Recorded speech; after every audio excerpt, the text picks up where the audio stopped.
Mutiara Hikmah Official, menyingkap hikmah di balik sunnah.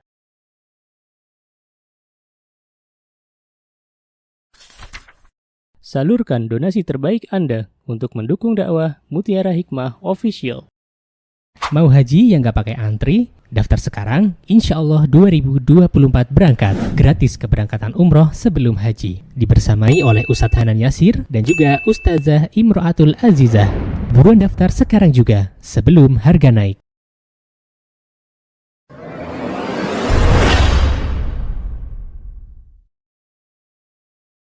Baik, kita akan melanjutkan pembahasan kitab dalam kitab Nasihati Lin Nisa. Nasta'inu billah. Kita akan membahas di pertanyaan yang diajukan kepada Ummu Abdillah Al-Wadi'iyah hafidhahallah ta'ala. Di sini kita akan membahas pertama kali adalah sebuah pertanyaan yang masuk kepada beliau. As-su'alul khamis. Ada pertanyaan keempat di halaman 273. Ummu Abdillah menyebutkan, hal yajuzu lil mar'a an tastami'ul alatul lahwi wat tarb. Apakah boleh seorang wanita ia mendengarkan apa? Mendengarkan alat-alat hiburan. Allahu, lahu itu adalah sesuatu yang bisa menjauhkan seseorang, melalaikan seseorang dari berzikir kepada Allah. Itu termasuk lahu. Jadi sebenarnya lahu itu lebih umum. Lahu adalah sesuatu yang bisa menjauhkan seseorang dari mengingat Allah. Itu namanya lahwun. Ya. Apakah hanya alat-alat musik saja? Banyak. Ya. Termasuk di antara lahwun itu juga apabila ada seseorang yang dia misalnya bermain judi. Ya. Kemudian permainan judi ini akhirnya menjadikan dia tidak sholat. Maka ini juga termasuk dalam lahwun. Ya. Di lahwun dalam bahasa Arab itu sebenarnya lebih luas. Ya, kalau di sini Ummu Abdillah menyebutkan lahwun lebih kepada alat musik. Ya. Padahal sebenarnya kalimat lahwun itu kalau dalam bahasa Arab kalimat lahwun itu lebih luas lagi. Ya. Bahkan kalau di dalam kitab Ma'ajim Lughatil Arabiyyah, ya, disebutkan bahwa sesuatu yang melenakan dari perbuatan-perbuatan di dunia ini yang tidak mengingatkan kita dengan akhirat, maka itu disebut lahwun. Ya, ma la'ibat bihi wa syughlika min hawa. Ya, ini disebut dengan lahwun. Boleh teman-teman nanti dibuka di kitab Lisanul Arab. Kitab Lisanul Arab ini bagus. Jadi kitab yang membahas tentang atau kamus yang membahas tentang kata-kata dalam bahasa Arab. Ya. Jadi lahwun itu adalah syaghalahul lahu an amali. Adalah sesuatu yang bisa menjadikan orang-orang dia terperdaya atau menjadikan mereka jauh dari Allah Subhanahu wa ta'ala. Baik berupa nyanyian maupun berupa permainan atau yang lainnya. Ya, ini subhanallah ya akhwat. Banyak sekali ya manusia akhirnya terjerembab dalam sebuah aktivitas di mana aktivitas tersebut bukan aktivitas yang mengingatkan dirinya kepada Allah Subhanahu wa ta'ala, tetapi ternyata lebih dari itu, aktivitas yang dilakukan adalah aktivitas yang akhirnya menjauh dari Allah Subhanahu wa ta'ala. Ya subhanallah. Dan ini disebut dengan lahwun. Baik, kemudian di sini Ummu Abdillah juga menyebutkan ya at-tarb. At-tarb para ulama juga menyebutkan bermacam-macam. Ya. Makna tarb kalau Ummu Abdillah di sini menyebutkan tarb itu adalah musik, hanya sebatas musik. Tapi sebenarnya tarb itu lebih ke nyanyian juga termasuk tarb. Kalau misalnya dia bisa nyanyian tersebut justru bisa mengundang syahwat. Ya, walaupun itu tidak diikuti dengan alat musik, tapi kalau nyanyian itu mengandung sebuah syahwat, maka itu termasuk dari tarb. Karena kalau dalam bahasa Arab tarb itu adalah artinya ihtazza min farahin wa sururin aw min huznin aw ghammin. Dan at-tarb di sini adalah sesuatu yang bisa membangkitkan sebuah syahwat, ya subhanallah, dan ini tidak diperbolehkan ya. Biasanya kalau di daerah-daerah Arab itu ada kadang biduan-biduan wanita yang sengaja dipasang gitu, yang sengaja jadikan sebagai biduan di dalam sebuah pertemuan dan mereka menyanyi-nyanyikan sebuah lagu di mana lagu-lagu tersebut ternyata mengundang syahwat bagi kaum laki-laki. Maka torab juga termasuk di dalamnya. Baik. Kemudian Allah Subhanahu wa taala berfirman dalam surah Luqman, ya, jadi ada larangan untuk mendengarkan sesuatu yang melalaikan kita dari mengingat Allah. Ini ada dalam surah Luqman.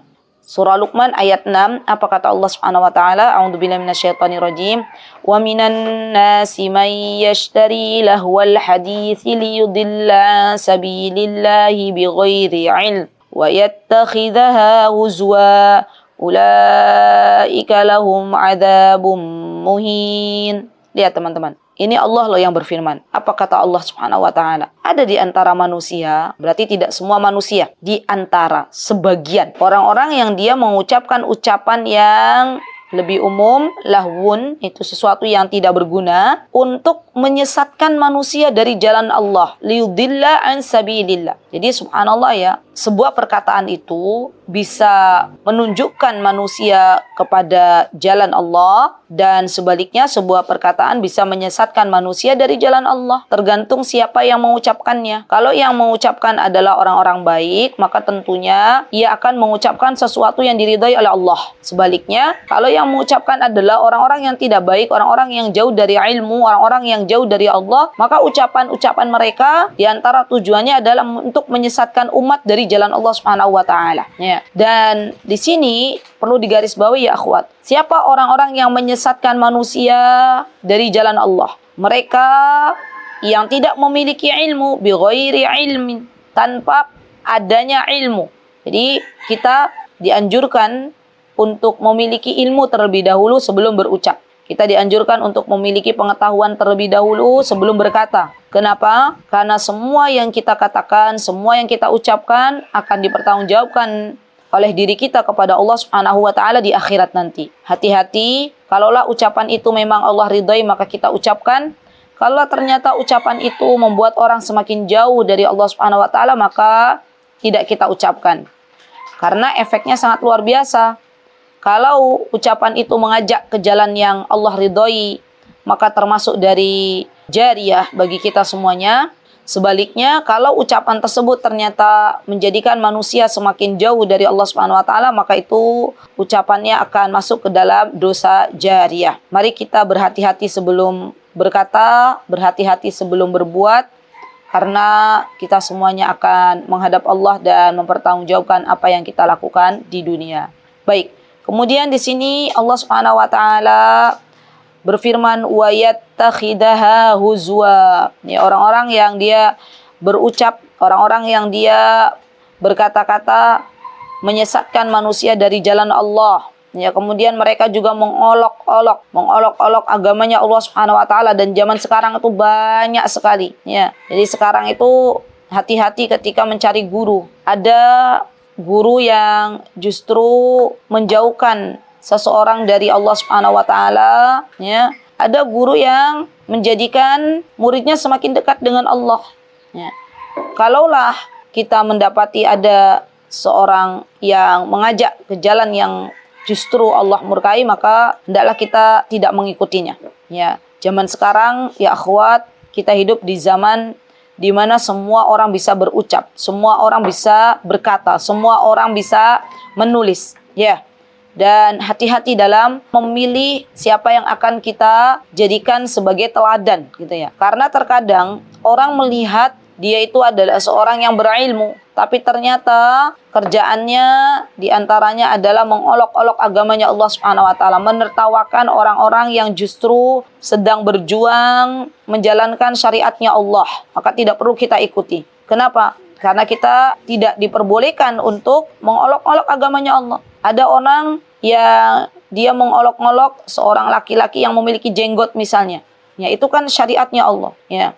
Mengajak orang lain untuk mengolok-olok laki-laki yang berjenggot dengan mengata-ngatai seperti kambing misalnya. Nah, itu pun kita tidak boleh ikut-ikutan. Kenapa? Karena Rasulullah SAW menganjurkan para laki-laki untuk berjenggot. Ya. Dan masih banyak lagi ya subhanallah perkataan yang justru itu menunjukkan olok-olokan kepada agamanya Allah Subhanahu wa taala. Kita dilarang untuk mengejek agamanya Allah, maka berhati-hati dalam berucap, berhati-hati dalam bertindak, ya. Karena yang kita khawatirkan adalah kita terjerembab ke dalam apa-apa yang tidak diridhoi oleh Allah Subhanahu wa taala. Bahkan Allah Subhanahu wa taala menyatakan, ya akhwat, orang-orang yang mengolok-olok agamanya Allah, yang menjadikan ucapannya adalah ucapan yang subhanallah akhirnya terjatuh ke dalam apa-apa yang dilarang oleh Allah. Mereka itu, ya, kata Allah Subhanahu wa taala, ulaika lahum adzabum muhin. Mereka itu akan memperoleh azab yang menghinakan. La haula wala quwata illa billah. Hati-hati ketika berucap, ya, jangan sampai kita mengucapkan sesuatu yang justru masuk dalam apa-apa yang dilarang oleh Allah Subhanahu wa taala. Baik. Kemudian Ummu Abdillah mengatakan, apa kata Ummu Abdillah? Di sini Ummu Abdillah mulai menjelaskan perkataan sebagian ulama. Qala ba'dul ulama allahu huwa al-ghina. Ya, kan saya katakan bahwa Ummu Abdillah menyebutkan lahu di sini ucapannya adalah nyanyian. Kalau tadi kita kenalan bahwa lahu itu adalah sesuatu yang dia bisa melalaikan dari zikir kepada Allah, yaitu termasuk lahu. Tapi Ummu Abdillah di sini menyebutkan lahu termasuk diantaranya adalah al-ghina. Al-ghina itu nyanyian dan nyanyian. Ya, baik. Akhrajal Bukhari fi sahihi mu'allaqan wa wassalahu Abu Dawud wa ghairihi min hadis Abi Malik al-Ash'ari. Qala Rasulullah sallallahu alaihi wasallam. Ini pelajaran untuk kita semuanya nih. Disebutkan oleh Nabi kita Muhammad sallallahu alaihi wasallam, la yakunanna min ummati aqwamun yastahilluna al-hirra wal harira wal khamra wal ma'azif. Tolong teman-teman diperhatikan semuanya. Di sini Rasulullah sallallahu alaihi wasallam mewanti-wanti kita. Ya, mewanti-wanti kita bahwa la yakunanna ini belum terjadi. Kelak akan ada. Ya, sungguh akan ada dari umatku. Berarti yang akan melakukan adalah kaum muslimin, umatnya Nabi kita Muhammad sallallahu alaihi wasallam, bukan orang-orang yang tidak beriman kepada Allah dan Rasulnya. Yang akan melakukan adalah umat Nabi kita Muhammad sallallahu alaihi wasallam. Apa disebutkan oleh beliau? Akan ada dari umatku orang-orang yang menghalalkan. Menghalalkan apa? Menghalalkan satu, ya, disebutkan oleh Rasulullah SAW. Yang pertama adalah al-hirra. Al-hirra disebutkan al-hirra di sini huwal farj. Ya, ada di footnote di bawahnya, al-hirra huwal farj wal muradu yastahilluna zina. Itu ada tuh di nomor 1 teman-teman kalau mau lihat. Jadi al-hirra di sini itu adalah ada dari umatku yang akan menghalalkan kemaluan, dan yang dimaksud di sini adalah perzinahan. Wal harira, al-harir naw'un minal libas wa huwa daudatul quzzil muharram 'ala ar-rijali illa lid-darurati dunan nisa fa huwa halalun lahun. Jadi ada dari umatnya Rasulullah SAW yang kelak akan menghalalkan sutra, ya, kain sutra. Dan ini subhanallah ada di zaman kita semuanya. Ya, banyak orang berdalih dengan sebuah perkataan yang membolehkan zina. Di antara perkataan mereka itu, mereka mengatakan bahwa dihalalkan yang namanya nikah kontrak. Ya, nikah kontrak, padahal nikah kontrak itu syariatnya sudah dihapus. Nah, kenapa mereka mengatakan dihalalkan nikah kontrak? Untuk menutup-nutupi yang namanya perzinahan. Ya, subhanallah. Dan hari ini kita banyak melihat, ada banyak, ya subhanallah, kalangan anak-anak muda terutama, ya, laki-laki perempuan yang terjatuh ke dalam perzinahan, wal'iyadzubillah. Baik, kemudian al-harir tadi sutra ini dilarang oleh Allah untuk dipakai oleh kaum pria, tetapi boleh dipakai untuk kaum wanita. Sekarang zamannya yang namanya sarimbitan, ya kan? Di mana-mana orang bikin seragam sarimbit, ya, baik itu untuk menghadiri walimah atau untuk merayakan sebuah hari raya, baik itu Idul Fitri maupun hari-hari yang lainnya atau momen-momen spesial, itu biasanya seragaman. Maka pastikan ya akhwat, kalau mau seragaman antara bapak, ibu, anak gitu ya,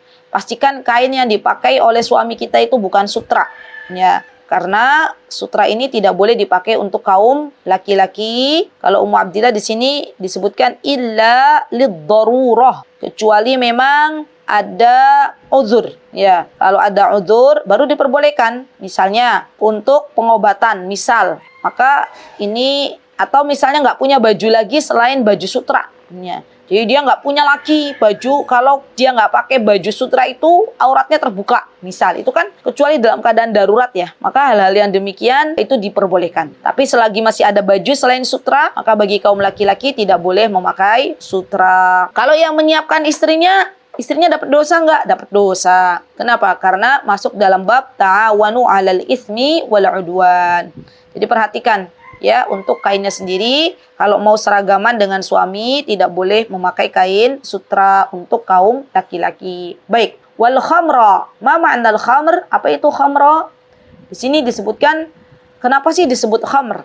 Khamr itu ya akhwat, arti secara bahasa itu menutupi. Kenapa khamr itu dilarang oleh Allah Subhanahu wa taala? Karena ternyata khamr itu adalah sesuatu makhamirul akal, sesuatu yang menutupi akal. Orang kalau sudah meminum minuman keras, biasanya akalnya tertutup, sudah tidak bisa lagi membedakan ya ini baik atau buruk. Mereka yang ada adalah membuat kerusakan di muka bumi ini. Ya. Kemudian di sini disebutkan ay ghita. Ya, ghita itu tutup. Wal ma'azif arafaha Ibnul Athir fin nihayah. Ya, al ma'azif di sini disebutkan oleh Ibnu Athir adalah ad-dufuq bi annaha ad-dufuq wa ghairiha mimma yadrib. Ya, mimma yudarrib. Ya. Disebutkan bahwa al-ma'azif disebutkan oleh Ibnu Athir dalam kitab beliau Nihayah, artinya adalah sesuatu yang dipukul. Nah, itu azif. Sesuatu yang dipukul atau alat musik yang dipukul. Nah, itu namanya azif. Maka lihat teman-teman, di zaman kita sekarang ini semuanya sudah terjadi. Iya nggak? Banyak orang menghalalkan perzinahan. Banyak orang menghalalkan musik. Banyak orang menghalalkan minuman keras. Minuman keras sudah ada di toko-toko kecil. Ya. Dan wajib bagi kita sebagai orang tua memberitahukan kepada anak-anak bahwa yang namanya perzinahan, yang namanya minuman keras, yang namanya alat musik, itu semuanya tidak diperbolehkan oleh Nabi kita Muhammad SAW. Bukan saya yang berkata, mohon maaf kalau tidak ada yang tidak sependapat, saya hanya menyampaikan. Ya, Rasulullah SAW yang menyampaikan ini tidak diperbolehkan. Yang namanya kita mendengarkan musik-musik. Kenapa ya akhwat? Kenapa kita tidak boleh memperdengarkan itu semuanya? Karena itu bagian dari godaan syaitan. Syaitan ingin menjadikan kita jauh dari Allah Subhanahu wa taala. Syaitan ingin agar kita menyia-nyiakan waktu yang Allah berikan. Kita lupa kalau waktu yang Allah berikan kelak akan dimintai pertanggungjawaban oleh Allah. Kita lupa bahwa di antara nikmat bersyukurnya dua telinga, Allah berikan kepada kita dua telinga. Di antara cara bersyukurnya adalah mendengarkan sesuatu yang Allah ridhai. Ya, kita lupa dibuat oleh godaan syaitan ini, agar kita semakin jauh dari Allah Subhanahu wa taala. Jadi yuk bismillah. Semoga Allah Subhanahu wa taala membukakan pintu hati kita semuanya yang masih belum bisa move on dari yang namanya musik. Semoga Allah Subhanahu wa taala memberikan hidayah petunjuk untuk kita semuanya untuk bersegera meninggalkan musik. Kenapa? Karena ya sebelum datang ajal tiba. Saya seringnya kalau misalnya pas dulu pernah ngajar di sebuah pesantren boarding school itu di Yogyakarta, kadang ada nih anak-anak yang dia masih nyanyi-nyanyian sesuatu yang itu bisa mengingatkan kepada sesuatu yang menggairahkan syahwat, misalnya nyanyian-nyanyian bukan dari syair-syair yang diperbolehkan ataupun bukan tilawah Quran. Ya, saya sering mengingatkan pada mereka, nak, kalaulah kalian masih menyanyi-nyanyi seperti ini, takutlah kepada Allah. Saya sampaikan kadang di kelas, ya. Barangkali nanti kalau kalian membiasakan nyanyi-nyanyian, kalian belum selesai nyanyi satu halaman bait-bait nyanyian lagu yang kalian nyanyikan, tiba-tiba malaikat maut, malaikat pencabut nyawa datang.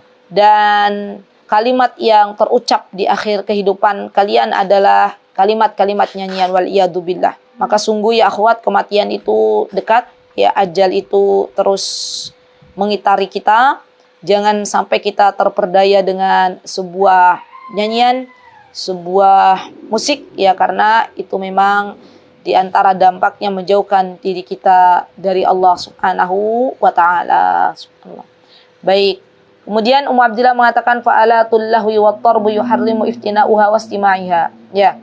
Bahwa yang namanya alat-alat musik itu kita juga dilarang untuk memilikinya serta dilarang juga untuk mendengarkannya. Ya, bahkan di antara dampak yang sangat luar biasa ya akhwat, kalau kita punya hafalan Quran, kemudian kita membiasakan telinga ini mendengarkan musik, maka lambat laun hafalannya akan hilang. Ya. Dan ini ngeri sekali gitu ya.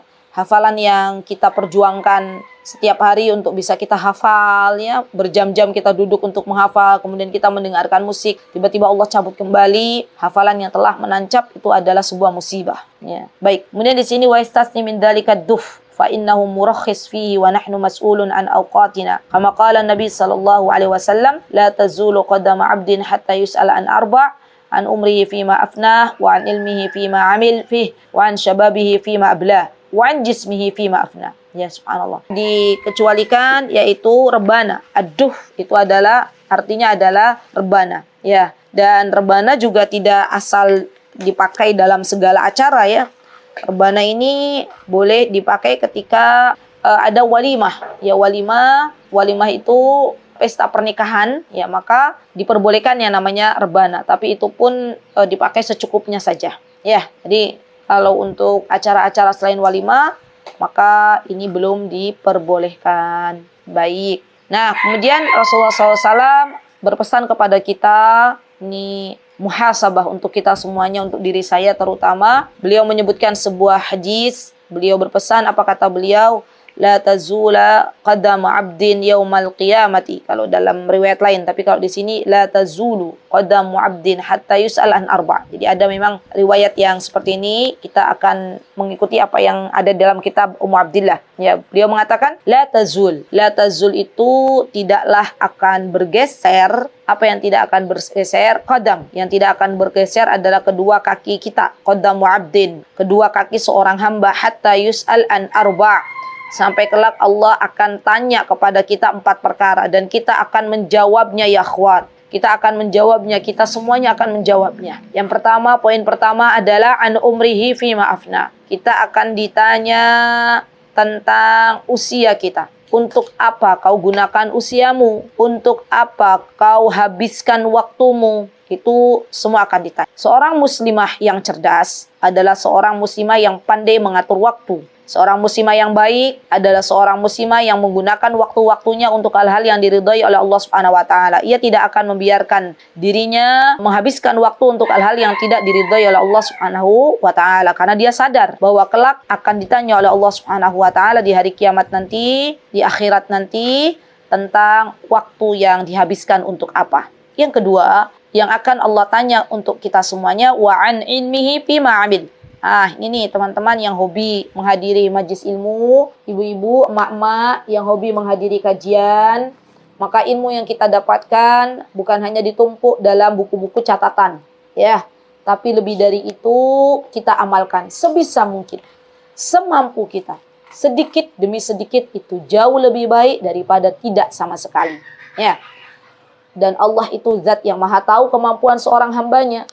Maka di antara niat kita dalam bertolabul ilmi ya akhwat, di antara niat kita untuk menuntut ilmu, kata Syekh Utsaimin adalah niatlah untuk mengamalkan ilmu itu sendiri. Ya kalau kita berniat demikian, biidznillahi ta'ala kita akan ditolong oleh Allah untuk mengamalkan ilmu yang telah kita dengar. Ya. Kita akan ditolong oleh Allah sesuai dengan niat kita. Kalau ada di antara hadirin yang menuntut ilmu, di antara niatnya adalah untuk sesuatu yang tidak baik, maka Allah akan beri. Allah itu maha tahu apa yang ada dalam dada-dada kita. Maka berniatlah yang baik, dan di antara niat dalam menuntut ilmu, kata Syekh Utsaimin, adalah untuk diamalkan. Yang ketiga adalah wa'an syababihi fima ablah. Ini anak-anak muda akan ditanya masa mudanya untuk apa. Ya, masa muda itu kalau dalam Islam dimulai dari balik sampai usia 30 tahun. Berarti kalau ada di antara kakak-kakak di sini, mbak-mbak di sini, ayu-ayu di sini, yang usianya masih di bawah 30 tahun, berarti itu masih masa muda. Maka gunakan masa mudanya dengan baik. Para ulama Mereka biasa menggunakan masa muda itu untuk hal-hal yang diridhai oleh Allah, menyibukkan diri mereka dengan berbagai macam amal saleh, menyibukkan diri mereka dengan belajar dan mengajar. Ya, ini diantara ciri khas para ulama. Ya, menyibukkan diri mereka kalau para sahabat untuk berperang di jalan Allah. Dan kita sebagai orang tua hendaklah memberikan banyak aktivitas kepada anak-anak kita yang sudah mulai menginjak usia-usia muda. Ya, karena biasanya anak muda itu tenaganya ekstra, tenaganya banyak. Masya Allah, Allah berikan kekuatan. Dan kalaulah mereka tidak disibukkan dengan hal-hal yang baik, dengan hal-hal yang positif, maka yang kita khawatirkan adalah mereka akan menyibukkan diri mereka dengan hal-hal yang tidak Allah ridhai. Ya. Jadi tugas kita sebagai orang tua yang punya anak sudah masuk usia balik, alhamdulillah kami ada 2. Ya. Maka mari kita minta dulu kepada Allah agar Allah menjaga anak-anak kita. Ya, masa muda itu masa-masa yang sangat rentan ya akhwat. Dan kita sibukkan mereka dengan hal yang positif. Ya, kita arahkan mereka untuk mengerjakan apa-apa yang diridhoi oleh Allah Subhanahu wa taala. Baik. Kemudian di sini masa muda itu berarti apa? Berarti adalah rentang waktu yang sangat baik ketika digunakan untuk hal-hal yang Allah ridhoi. Misalnya apa? Masa muda itu digunakan untuk apa? Misalnya untuk menghafal Al-Qur'an, untuk mentadabburi Al-Qur'an. Bayangkan saja ya akhwat, kalau kita mak-mak nih, ya, ngapalin Quran baru dapat 2 ayat, kita sudah lupa lagi. 1 ayat itu perjuangannya setengah jam. Anak muda 1 halaman bisa setengah jam biidnillahi ta'ala. Jadi masa muda itu masa-masa untuk bagus dalam menghafal Al-Quran. Ya, kalau sudah selesai menghafal Qurannya di waktu kecil, apa yang dilakukan? Yang dilakukan adalah dia sudah mulai mengajar misalnya. Itu juga boleh. Ya, mengajar, menyebarkan kebaikan kepada kawan-kawannya, membuat acara-acara yang bermanfaat bagi teman-teman satu komunitasnya misalnya. Dan ini adalah sesuatu yang baik. Ya, sesuatu yang baik. Baik, kemudian yang keempat, wa'an jismihi fi ma'afna. Apa itu jism? Jism itu badan kita. Ya, badan kita itu akan ditanya. Terutama ketika badan kita diberikan nikmat sehat, maka akan Allah tanya, untuk apa kau gunakan badanmu? Untuk apa kau gunakan tanganmu? Untuk apa kau gunakan kakimu? Untuk apa kau gunakan matamu? Untuk apa kau gunakan mulutmu? Semua akan ditanya oleh Allah Subhanahu wa taala. Subhanallah ya akhwat. Hati-hati menggunakan badan, melangkahkan kaki, hati-hati dalam melihat, hati-hati dalam mendengar, hati-hati dalam menulis. Nah, ini tuh juga perlu diperhatikan ya, karena banyak orang-orang menulis di mana tulisannya itu ternyata bisa mengajak orang kepada kebaikan, atau sebaliknya, dengan tulisannya menjadikan orang semakin jauh dari Allah Subhanahu wa taala. Ala kulli hal, anggota badan kita akan ditanya oleh Allah Subhanahu wa taala untuk apa kita gunakan, ya. Mulai mengevaluasi diri kita masing-masing. Selama ini untuk apa kita gunakan badan kita. Baik. Kemudian di sini Umar Abdillah mengatakan akhrajat Tirmidzi min hadis Ibnu Mas'ud wa fihi Husain bin Qais ar-Wahabi matruk wa ja'an ba'd as-sahaba. Unduri tafsilul kalam an turuqi wa syawahid fi takhrij wa tahqiq Syekhuna Yahya hafidhallahu taala fi kitab Akhlaqil Ulama khulasatul ladzi janaha ilayhi annahu la yasih bitilka turuq allati dzakaraha wal ghina la yumkin an yajtami'a hubbahu ma hubbillah 'ala al-matlub wa huwa min amradil qulub. Subhanallah. Lihat kata Syekhah, tidak akan berkumpul yang namanya musik dengan kecintaan kepada Allah. Ya, ini perlu kita perhatikan ya akhwat. Dan tidak akan juga berkumpul musik dengan Al-Quran. Ya, tidak bisa. Kenapa? Seperti tidak akan pernah berkumpulnya yang namanya minyak dan air. Ya, itu menjadi pelajaran bagi kita ya. Jadi kalau kita tuh sudah berhijrah gitu loh. Maka berhijrah itu apakah kita hanya separuh-separuh? Tentu tidak. Berhijrah itu kamil. Berhijrah itu semuanya gitu loh. Tidak hanya setengah-setengah. Ya. Ibnul Qayyim Al-Jauziyah, beliau pernah mengatakan, kata beliau Al-Quran dan musik itu nggak akan bisa bersatu. Kata beliau, hubbul kitab wa hubbal hanil ghina fi qalbi abdin laysa yastami'an. Kalau ada seorang hamba yang mengaku dia cinta kepada Al-Quran dan cinta juga kepada nyanyian, maka sejatinya dia telah berdusta. Karena tidak akan bisa berkumpul. Pasti akan ada yang dikalahkan salah satunya.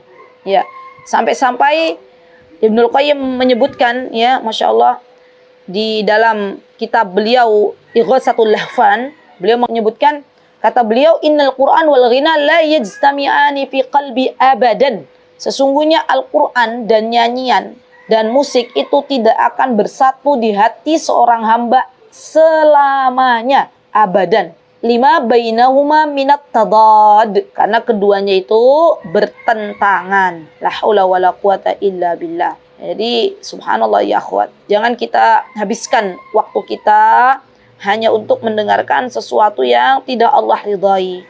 Ya, jangan habiskan waktu kita hanya untuk melakukan hal-hal yang dilarang oleh Allah Subhanahu wa taala. Subhanallah. Dan pernah suatu hari Abdullah bin Umar, beliau mendengar suara menggunakan seruling, ya, kemudian Ibnu Umar mendengarkan gitulah, nggak sengaja mendengarkan, nggak sengaja terdengar suara seruling. Maka Ibnu Umar tuh meletakkan dua telunjuknya ke telinganya, ya, dan menjauh dari jalan. Nah, setelah itu beliau bertemu dengan Nafi Maula Ibnu Umar, yaitu budaknya. Dan dia bertanya kepada Nafi, ya Nafi, apakah suara seruling itu masih ada? Maka Nafi mengatakan sudah nggak ada. Ibnu Umar baru melepas jarinya dari telinganya. Ya. Dan beliau mengatakan, kata beliau, kuntu ma'an Nabi sallallahu alaihi wasallam wa sami'a mithla hada wa sana'a mithla hada. Kata Ibnu Umar, dulu waktu aku bersama Rasulullah SAW, sempat juga sama persis kejadiannya, terdengar suara musik, maka Rasulullah SAW pun melakukan hal yang seperti aku lakukan. Jadi, Masya Allah ya akhwat, untuk menjaga telinga kita, ya, dari hal-hal yang tidak Allah ridhoi, diantaranya kita diberikan oleh Allah Subhanahu wa taala kesempatan untuk bisa menjadikan, ya, telunjuk kita menutupi telinga-telinga kita, ya. Subhanallah. Semoga Allah Subhanahu wa taala membukakan pintu hati kita semuanya untuk bisa menerima kebenaran, karena sesungguhnya kebenaran datang dari Allah Subhanahu wa taala. Ya, baik. Kemudian soalul khamis, ya, yang kelima, disebutkan oleh Ummu Abdillah, hal yajuzul bar'an tu'alliqul haruz wal azaim. Tadi sudah saya sebutkan. Ya, ini tanggung, ya, kita akan bahas yang kelima. Apakah boleh seorang perempuan dia memakai atau menggantungkan harz? Harz itu tadi, ya, benda yang diyakini memberikan manfaat. Ya, padahal itu benda mati. Dan kita tahu yang namanya benda mati itu tidak bisa memberikan manfaat apapun. Ya, berhala apakah bisa memberikan manfaat? Tidak. Kalung, gelang, apapun yang diyakini bahwa itu bisa memberikan manfaat, maka sesungguhnya tidak bisa memberikan manfaat. Siapa yang bisa memberikan manfaat? Yang memberikan manfaat adalah Allah Subhanahu wa taala. Taib. Mu'abdillah mengatakan, al-jawab, Allahu Azza wa Jalla yubayyin anna an-naf'u wad-dhar min 'indahu. Allah Subhanahu wa taala menjelaskan bahwa yang memberikan manfaat dan menjauhkan bahaya itu adalah Allah. Kita belajar lagi masalah tauhid. Yakinilah ya akhwat, kalau yang bisa memberikan manfaat dan mudarat itu hanyalah Allah. Kalaulah semua makhluk yang ada di dunia ini bersatu padu untuk memberikan manfaat, namun Allah belum mengizinkan untuk memberikan manfaat, maka itu tidak akan mungkin terjadi. Dan kalaulah seluruh penduduk bumi dan langit ingin memberikan bahaya untuk kita, namun Allah belum mengizinkan, maka tidaklah akan mungkin terjadi. Ya, semua itu adalah ujian dari Allah Subhanahu wa taala. Kita tuh sedang diuji, ya, lulus enggak? Baik. Kemudian Allah Subhanahu wa taala berfirman dalam surah Az-Zumar, apa kata Allah Subhanahu wa taala?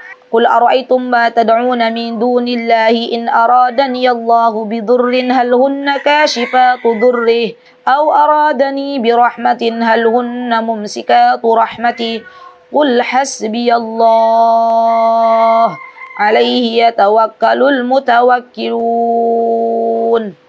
Qul afara'aitum. Qul, katakanlah, afara'aitum, kepadaku tentang apa-apa yang kalian lihat. Ma tad'una min dunillah. Ya. Apakah kalian akan menyeru kepada selain Allah Subhanahu wa taala? In aradani Allahu bidurrin hal hunna kashifatu durrih. Ya, ketika Allah mendatangkan kemudaratan, apakah berhala atau benda mati itu bisa mendatangkan kemudaratan? Tentu tidak. Au aradani birahmatin hal hunna mumsikatu rahmati. Kalau kita tahu yang memberikan rahmat itu adalah Allah, apakah benda-benda mati akan memberikan rahmatnya? Tentu tidak. Maka kita diperintahkan untuk banyak-banyak, ya, berzikir hasbiyallah, cukuplah Allah bagiku. alaihi yatawakkalul mutawakkilun. Dan hanya kepada Allah ya kita semuanya bertawakal dan berserah diri. Dan ini disebutkan oleh Al-Imamul Bukhari, hadatsana Abdullah bin Yusuf akhbarana Malik an Abdullah bin Abi Bakar an Ubbad bin Tamim anna Aba Bashir Al-Ansari akhbarahu annahu kana ma Rasulullah fi ba'di aswarihi. Qala Abdullah hasibtu annahu qala wan nasu fi mabitihim farsala Rasulullah rasulan an la tabqayanna fi raqabati ba'irin qiladatun min watarin aw qiladatun illa quti'at. Jadi dulu ya akhwat, ini kisahnya zaman dulu kala ketika ada para sahabat termasuk diantaranya Abu Bashir Al-Ansari berangkat bersama Rasulullah SAW dalam perjalanan safar, maka Rasulullah SAW pernah berpesan.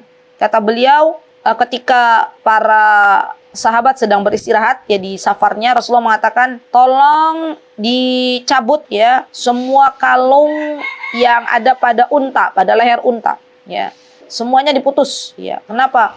Karena itu yang membuat ya kita jauh dari Allah Subhanahu wa taala. Zaman dulu ya perbuatan orang-orang jahiliyah ya, mereka biasa mengalungkan kalung kepada hewan-hewan mereka ya dengan sebuah keyakinan bahwa hewan ini tidak akan mendapatkan bahaya kalau dikalungkan dengan sebuah kalung.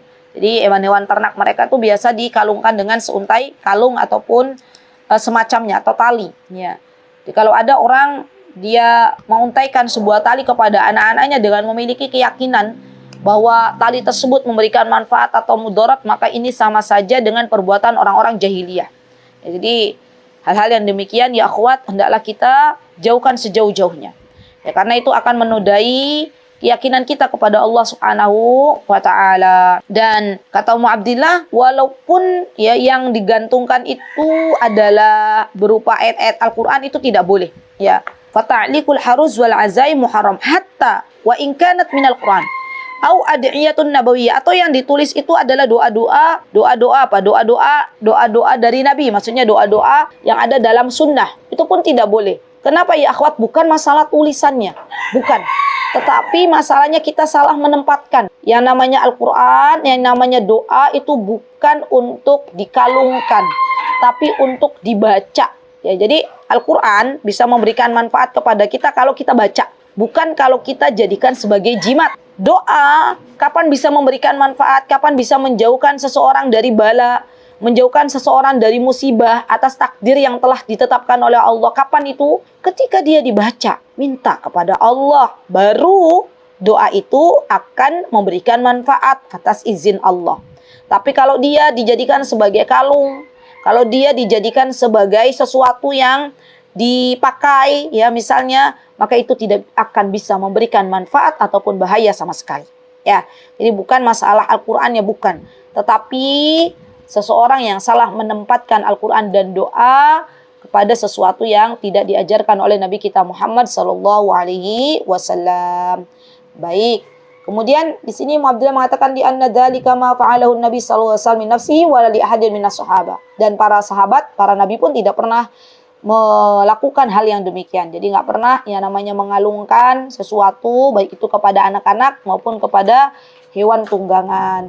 Wa qad kanu yumarridun walakin hunaka haruz nabawiyyah hiya al-adhkar ka ayatil kursi 'inda an-naum wal ayataini al-akhirataini min suratil baqarah wal mu'awwidat wa baqiyatul adhkar allati tuqalu fis sabahi wal masa wa 'inda an-naum wa aqra'i kitabul adhkar lin-Nawawi ma'at tahrir fa innahu lam yataharral ahadits sahih min ghairiha. Jadi gini, ada sesuatu yang memang diperbolehkan. Apa itu misalnya? Zikir pagi dan petang.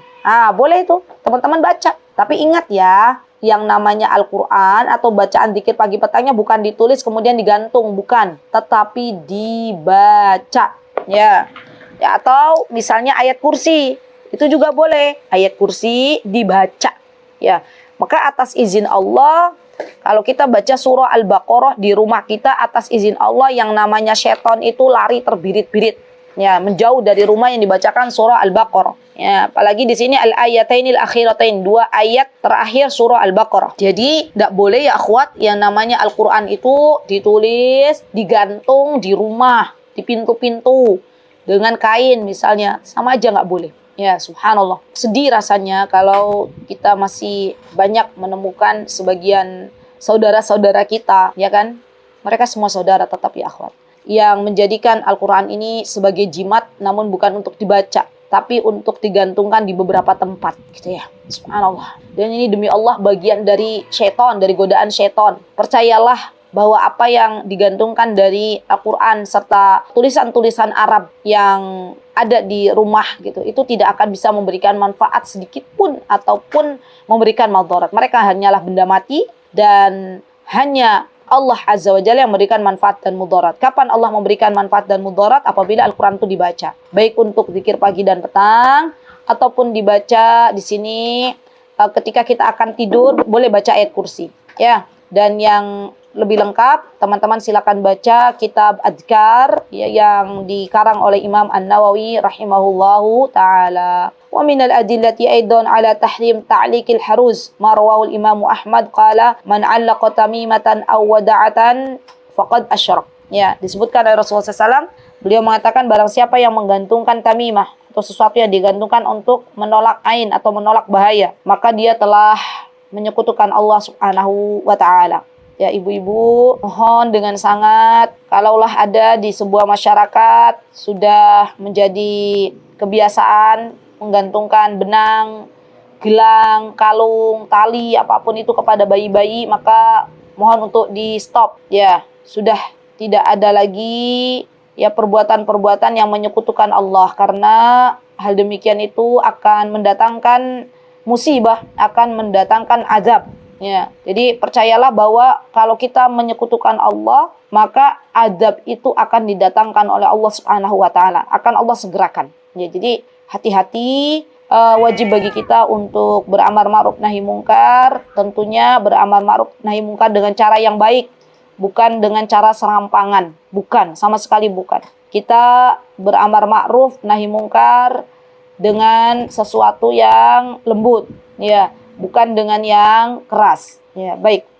Walladhi ya'liquha in kana ya'taqid annaha tanfa'u tadur min dunillah aw ma'allah fa huwa musyrik. Ya. Jadi nggak boleh punya keyakinan kalau benda mati itu bisa memberikan manfaat dan mudarat. Sampai-sampai Nabi Ibrahim alaihissalam, beliau mengatakan wa idza maridtu fa huwa yashfin. Nabi Ibrahim mengatakan kalau kita sakit maka Allah yang menyembuhkan, bukan benda mati yang dikalung-kalungkan. Ya. Tapi hanya Allah yang menyembuhkan, Allah Asy-Syafi. Jadi kalau ada yang sakit, ya badan kita sakit, maka di antara cara kita apa ibu-ibu? Di antara cara kita pegang badan yang sakit, ini yang dianjurkan oleh Rasulullah. Pegang tuh badan yang sakit, boleh ibu-ibu pegang ya. Baca bismillah 3 kali. Bismillah, bismillah, bismillah. Terus baca zikir a'udzu bi'izzatillahi wa qudratihi min syarri ma ajidu wa uhadzir. 7 kali. A'udzu bi'izzatillahi wa qudratihi min syarri ma ajidu wa uhadzir. A'udzu bi'izzatillahi wa qudratihi min syarri ma ajidu wa uhadzir. A'udzu bi'izzatillahi wa qudratihi min syarri ma ajidu wa uhadzir. A'udzu bi'izzatillahi wa qudratihi min syarri ma ajidu wa uhadzir. A'udzu bi'izzatillahi wa qudratihi min syarri ma ajidu wa uhadzir. A'udzu bi'izzatillahi wa qudratihi min syarri ma ajidu wa uhadzir. Atas izin Allah, sakit yang ada dalam jasad itu Allah hilangkan. Coba praktekkan. Ya. Dan ini sesuatu yang jimat yang diperbolehkan itu yang demikian. Yang dianjurkan oleh Nabi kita Muhammad SAW. Kalau memang disebutkan 3, ya kita nurut aja. 3. Kalau disebutkan oleh Rasulullah 7, ya kita nurut 7. Nggak usah nambah-nambahin. Nggak usah ngurang-ngurangin. Sudah cukup. Ya. Apa yang disebutkan oleh Rasulullah kita ikuti saja. Ya, itu lebih selamat. Baik. Kemudian di sini disebutkan wasyirku billahi min a'dhamid dzunub. Menyekutukan Allah itu termasuk bagian dari adab yang dari apa? Dari dosa yang besar. Qala ta'ala, sedikit lagi, innasyirka ladzulmun 'adzim. Bahwasanya menyekutukan Allah itu adalah bagian dari dosa yang paling besar. Baik, kemudian di sini disebutkan di halaman 276 Allah Subhanahu wa taala menyebutkan, ini sampai di sini saja ya, insyaallah cukup. Innallaha la yaghfiru ay yushraka bihi wa yaghfiru ma duna dzalika liman yasha wa may yusyrik billahi faqad iftara itsman 'azima. Subhanallah. Jadi orang-orang yang dia menyekutukan Allah, maka dia tidak akan diampuni oleh Allah dosanya kalau dia tidak bertaubat. Jadi sesungguhnya Allah tidak mengampuni dosa-dosa orang-orang yang menyekutukan Allah kalau dia belum bertaubat sebelum meninggal dunia. Wa may yusyrik billahi faqad iftara itsman 'azima. Orang-orang yang menyekutukan Allah, ya, maka sesungguhnya dia mendapatkan dosa yang besar. Wallahu ta'ala a'lam. Ya, alhamdulillah sudah selesai. Barakallahu fikunna ibu-ibu, ya, semoga Allah memberikan keberkahan untuk waktu kita, semoga Allah memberikan keberkahan untuk ilmu kita, semoga Allah menjauhkan kita semuanya dari apa-apa yang dilarang oleh Allah, semoga Allah Subhanahu wa taala menjauhkan kita semuanya dari sesuatu yang menduakan Allah. Semoga Allah Subhanahu wa taala memasukkan kita semuanya ke dalam surganya tanpa hisab dan tanpa adab. Amin. Allahumma amin. Itu yang bisa saya sampaikan. Jikalau ada kebenaran tentunya datang dari Allah. Jikalau ada kesalahan, saya mohon maaf yang sebesar-besarnya. Aqulu qawli hadza wastaghfirullah li wa lakum wa akhiru da'wana anil hamdulillahi rabbil alamin. Assalamualaikum warahmatullahi wabarakatuh. Mutiara Hikmah Official, menyingkap hikmah di balik sunnah.